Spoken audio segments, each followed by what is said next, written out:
Hello students, welcome to Commerce Minds. Hope you had a great new year and today we are going to start with the second topic of accounting, that is characteristics of accounting. Last video में हमने पढ़ा था कि accounting है क्या, what is the meaning and definition of accounting, and उसी से कुछ terms निकले थे जो कि इसके characteristics होते हैं. तो one by one we would be taking it up. To start with let me highlight कि आज इसमें हम पढ़ेंगे क्या. मैंने एक टेबल फॉर्म में इसको प्रेजेंट किया है कि करेक्टरिस्टिक्स होते क्या हैं. You can use this sort of standard table to present it in exam if the question comes in 3 or 4 marks. First is identifying, then is measuring, third one is recording, fourth is classifying, fifth is summarizing, sixth is analyzing and interpreting, and the last one is communicating.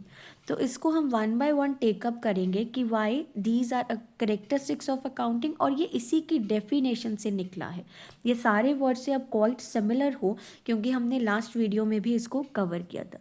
अब हम इसको one by one पढ़ते हैं कि ये होता क्या है. First is identifying. Identifying involves identifying the transactions that are part of economic nature. So the very first basic point in accounting is कि हर transaction एक financial transaction नहीं होती है. So we need to identify which are the transactions that can be recorded or that can be put in the books of accounts. Now this cover two aspects. एक तो उसमें money involve होना चाहिए and the second one is it should be a business transaction. When I say business transaction, it wholly covers कि वो transaction business के लिए किया गया हो, ना कि अपने पर्सनल यूज़ के लिए. If a transaction is being done for a personal use, उसको हम identify from the point of accounts और from the point of business नहीं करेंगे. तो identify only those transactions that are a part of economic nature and that has a financial character plus that are for business. ये simple meaning में identification of transactions होता है. Next we are coming up to measuring.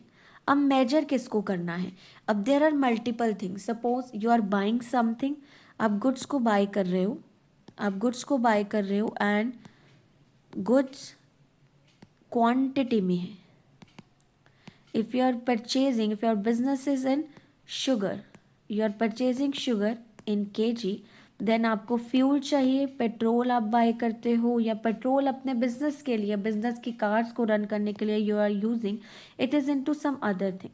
सो इसको measure कैसे करना है, इसको एक डिनोमिनेशन पे लेके आना है, and that denomination that we use is रुपी.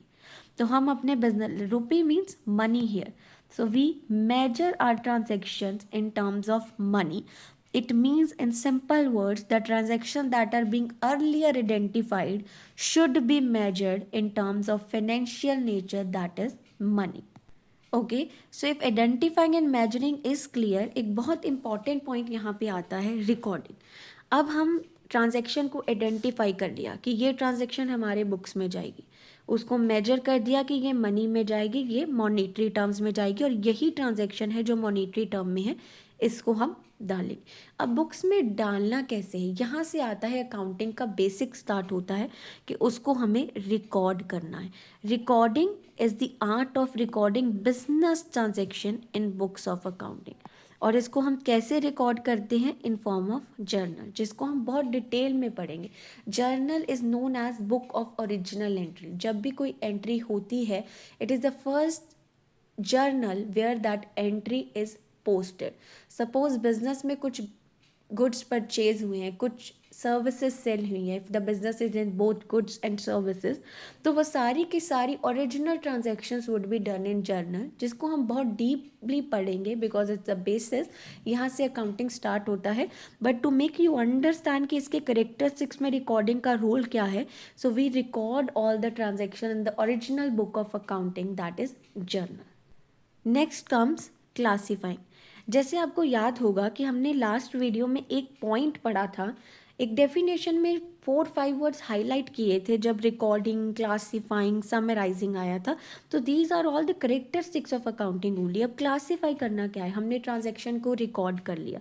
अब ट्रांजेक्शन को रिकॉर्ड करने का क्या मतलब है, उसको एक ही पर्सन से, सपोज राम से मैं गुड्स परचेज कर रही हूँ, बट राम से मैं गुड्स परचेज कर रही हूँ अप्रैल में भी, then my business is again purchasing from Ram in the month of May, and then again I am purchasing in the month of June.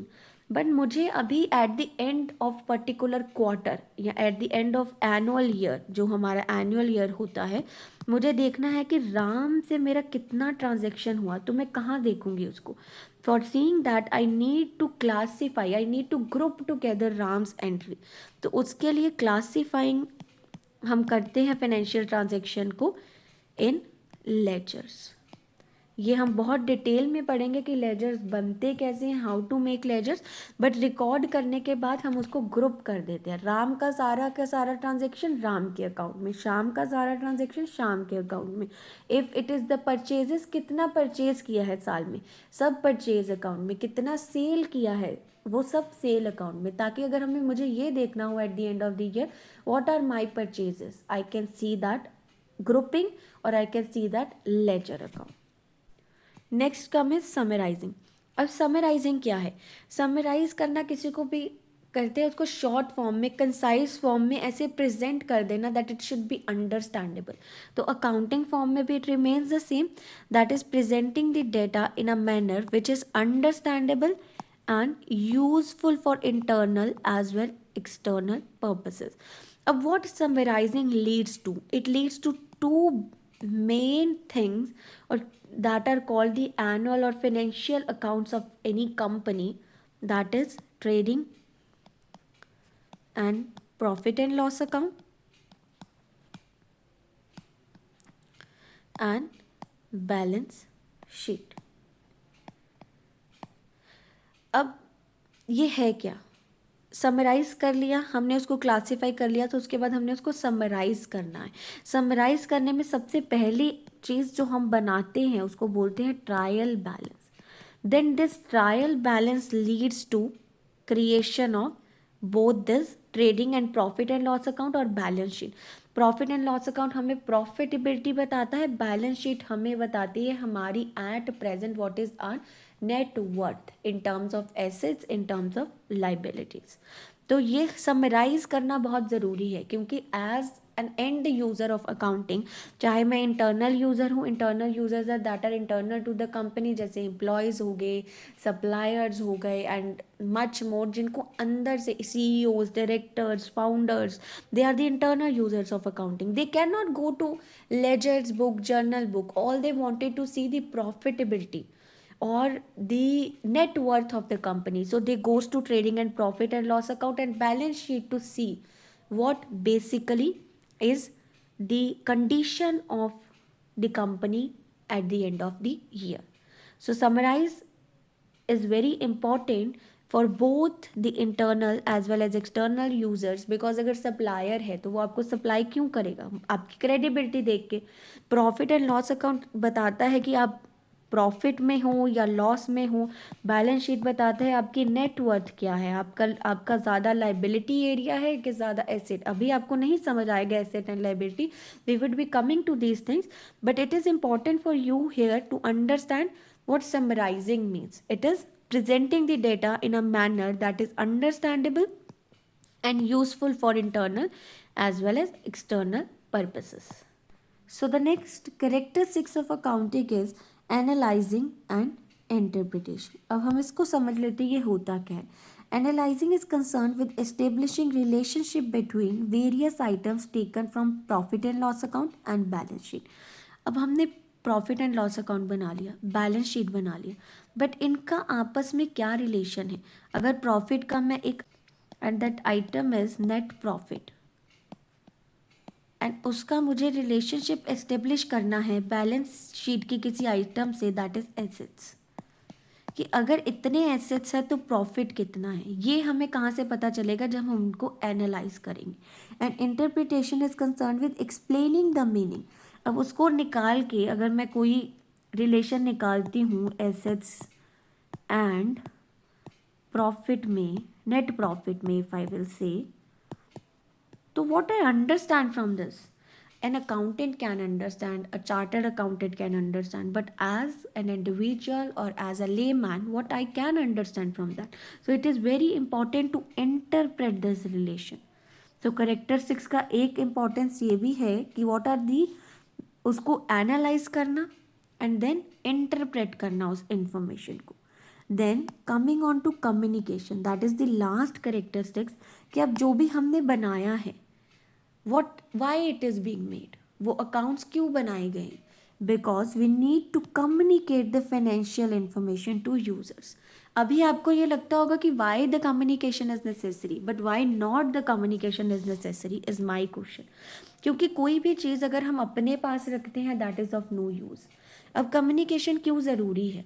CEO है, कंपनी का फाउंडर है, उसको मार्केट से पैसा उठाना है, उसको मार्केट से इन्वेस्टर्स चाहिए, उसको डेफिनेटली कम्युनिकेट करना पड़ेगा कि मेरी company, my company is an profit और लॉस. तो ये सारी जो फाइनेंशियल स्टेटमेंट्स बनी हैं, ये इसका मेन मोटिव क्या है, to communicate the results to end users. Okay, so to revise it in a nutshell, let's go through the characteristics once again. Identifying transactions को पहले identify करना है कि these transactions are a part of economic nature. As we have understood every point individually of characteristics of accounting, let's revise it quickly कि ये है क्या. Identify करना है हमें बिजनेस एंड फाइनेंशियल ट्रांजेक्शन्स को. Then measuring it in the terms of money. Then recording it in the books of original entry, that is journal. Classifying the entries put in journal into ledger. Summarizing to present it in a presentable manner or understandable manner in form of trial balance that further leads to trading and profit and loss account and balance sheet. Then analyzing and interpreting means establishing the relationship between the items of trading and profit and loss account and balance sheet, and then explaining the significance or meaning of that relationship. And the last one is communicating the end results to the users, like what we have identified, what we have got at the end of this whole process of accounting is communicated to the end users of accounting, be it internal users, be it external users. Hope you like the video. Kindly like, subscribe and share with your friends, and very soon I'll be coming up with the next topic that is very much important for you, and that is functions and the objectives of accounting. Till then, stay tuned and press the notification bar. Thank you.